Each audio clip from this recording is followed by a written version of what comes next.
podcast is falling. Damn, this shit hurt me.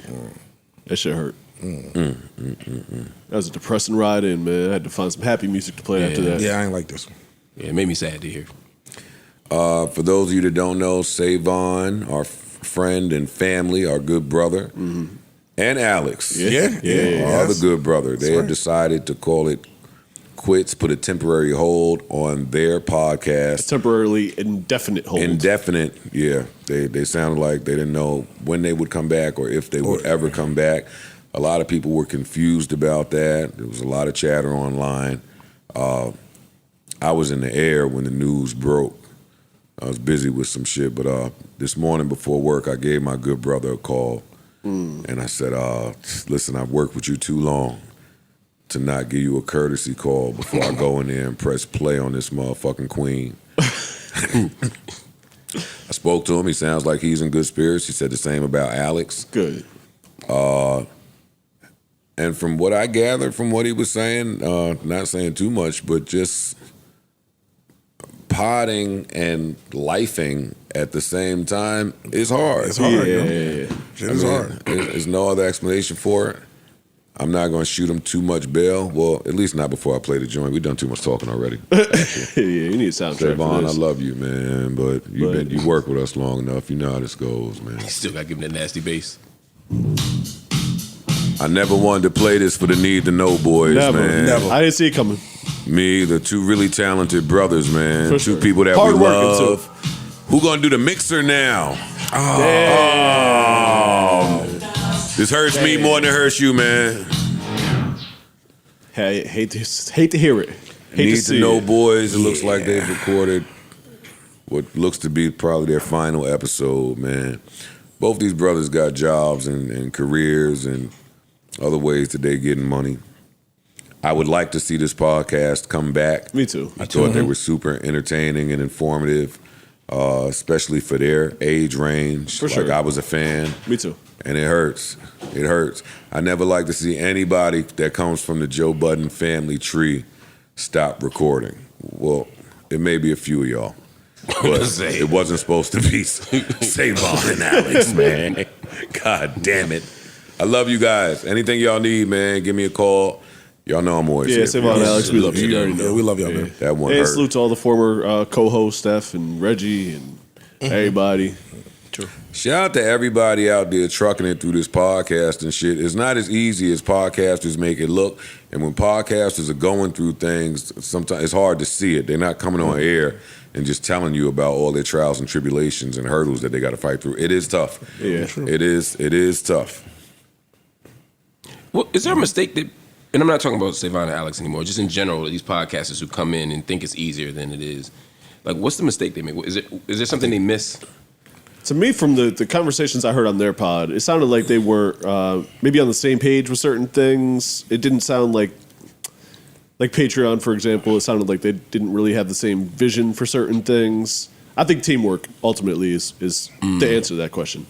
Yeah. If you're not playing as a team, it's going to be hard to be successful. Here's the thing in the podcast game, what I learned, right? When you first get into it, people look at Joe and us and other people think that there's a lot of money to get, which there is. But they don't, not them, removing it from them, people don't know how to go through the rough patch. Like after the first 12 episodes, right, a lot of people quit. Mm-hmm. They don't have. There's a rough patch you got to go through. A lot of people depend on guests. Mm-hmm. A lot of people depend on different things, and when that runs out, then you have to be creative. You have to be original, and you have to know the lane that you're going in. And even if it goes, because it's so many podcasts, even if it slows down, you have to stick through it. Consistent. Just go back home, and I'm not talking about them, but I know a lot of people they quit. Mm-hmm. Yeah. I quit. I tell the story all the time. Yeah. I didn't get that far. I was like, How many episodes did you do? Like 2 or 3? No, we did 7. 8, 7, Okay. something like that. Like my podcast, I did like, like 300 or something episodes. It was just dealing with the people who was a headache for me, but Yeah. I remember got to figure it out. Yeah. Thing about podding, and not even podding, but anything broadcast or having to do with the fans that I was doing early on, I just loved doing that. That's a big part of it. That's a major part. I think both of them, well, I guess we're not talking specifically, they both loved the business, though. Yeah. Yeah, they did. But Yeah. we outside of them, a lot of people Like Flip said, you see the numbers, you think, oh, I could jump in here and go make some money real quick. Right. You don't have the right chemistry. You don't have the right. I'm not questioning nobody's love for it. You gotta love it enough for that love to carry you when you hate it. Yeah. Yes. True. Yeah, there you go. You gotta That's love a it good one. enough for when everything is burning to the ground. That's the fuel that you're running off of. Like I blog TV for free, Ustream for free, the old pod for free. The first time we did this pod for the first 3 years was free. And I'm talking about free. Today, if you niggas is doing it for free, at least y'all can see where money is coming from. There's Netflix now dumping money in the podcast, and Spotify had their run. They got all of the sports, the sports shits dumping money. You could see it somewhat. In 2015, you could not see no money. Where will this come from? True. We just, if you're not doing it for free, that's why that was like the golden era of this shit. If you was good and doing it then, you had to love it. You had to love it. It wasn't a dime. The most you was gonna get was fucking a couple $100,000 from Quarter Lab or iHeart or just somebody. But it's tough. I look the same way as the music industry. Like there was a time when niggas wasn't making money; it was just rapping for the love of being Rappers. And then you started to see that, and it made everybody else say, "Oh, you know what? They get money over there. I'm not good at it. I don't really want to do it. I want to do it to springboard to something else, but let me just go in here because that's where the money is." It's instant gratification though too. Like people ever since COVID, people were trying to, when a lot of people were starting podcasts and wanting to be entrepreneurs and stuff like that. People just go in it with the intent of, I want to make a lot of money. Yeah. There's a lot of money here, but that's not how I work with this shit at all. And I'm gonna be fooled. And I It's was a mistake. Go ahead, Mark. No, I was gonna say something even more simple. Is people don't work that hard. You're right. You know, I just meet a lot of people that just aren't willing to work very hard to be successful. At Immediate gratification. Yeah. And if you don't work hard, it's not going to happen. I mean, almost nobody comes out the gate as a hit. Right. You know. You saying people don't work hard? I want to add to that. People don't work smart. Facts. You gotta get more details to that. when you But say I think the take him education comes later.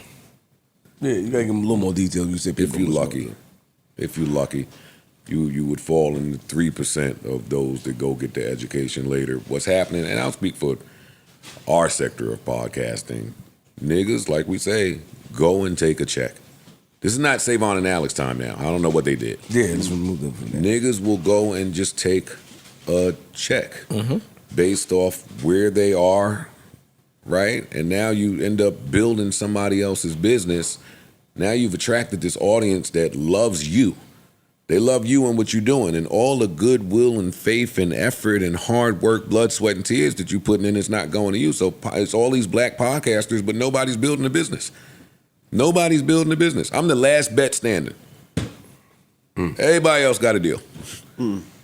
Whatever new opportunities come, whatever new ventures, new windows, new companies that went and borrowed some money that come and they trying to build some audience, they can't even talk to y'all. Y'all in deals. They got to go talk to iHeart, Spotify, Barstool. They can't talk to you. Because of my music industry history, I never want to be in a situation where I can't talk about the good work that I'm putting in. Where I got to send you to fucking Def Jam about the hot Joe Budden song that Def Jam gonna take and put on every soundtrack in the world. My love don't cost a thing, and it fucking no. You have to speak to me about my shit. I feel like that should be on page 1 of the pamphlet. No Joe Budden.